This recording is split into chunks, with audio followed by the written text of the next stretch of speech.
इंतजार की हद हो गई, अब तो अगली तारीख दे ही दी जाए। मिलॉर्ड, तारीख देने से पहले मैं कुछ अर्ज करना चाहूंगा। इजाजत है। पहली तारीख में यह कहा गया कि दामिनी पागल है, उसे पागलखाने भेज दिया, जहां उसे पागल बनाने की पूरी कोशिश की गई।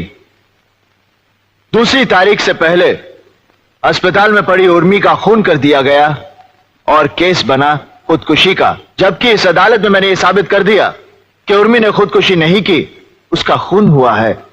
और शेखर भी उस दिन सारे सच कहने ही वाला था कि चड्ढा साहब ने फिर से अपनी चाल चल दी, बीमारी का नाटक करके तारीख ले ली। नहीं तो उसी दिन मिलॉर्ड इस केस का फैसला हो जाता। और आज आप फिर से तारीख दे रहे हैं। उस तारीख से पहले सड़क पर कोई ट्रक मुझे मारकर चला जाएगा और केस बनेगा रोड एक्सीडेंट का। आप फिर से तारीख दे देंगे और उस तारीख से पहले दामिनी को पागल बनाकर पागलखाने में फेंक दिया जाएगा। और इस तरह ना तो कोई सच्चाई के लिए लड़ने वाला रहेगा, ना ही इंसाफ मांगने वाला। रह जाएगी तो सिर्फ तारीख। और यही होता रहा है मिलॉर्ड, तारीख पर तारीख, तारीख पर तारीख, तारीख पर तारीख, तारीख पर तारीख मिलती रही है, लेकिन इंसाफ नहीं मिला मिलॉर्ड, इंसाफ नहीं मिला। मिली है तो सिर्फ ये तारीख।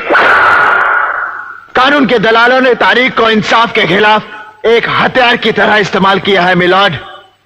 2 तारीखों के बीच अदालत के बाहर ये कानून का धंधा करते हैं, धंधा, जहां गवाह तोड़े जाते हैं, खरीदे जाते हैं, मारे जाते हैं, और रह जाती है सिर्फ तारीख।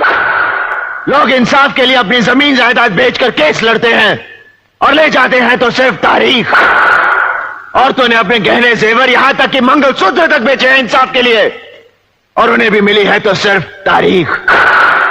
महीनों सालों चक्कर काटते काटते इस अदालत के कई फरियादी खुद बन जाते हैं तारीख, और उन्हें भी मिलती है तो सिर्फ तारीख। यह केस पूरे हिंदुस्तान के कमजोर और सताए हुए लोगों का है।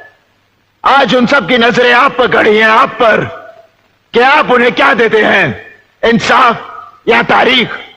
अगर आप उन्हें इंसाफ नहीं दे सकते तो बंद कीजिए यह तमाशा, उखाड़ फेंकिए इन कटघरों को, फाड़ दीजिए, जला दीजिए इन कानून की किताबों को, ताकि इंसाफ के ऐसे चक्कर में और लोग तबाह ना हो, बर्बाद ना हो।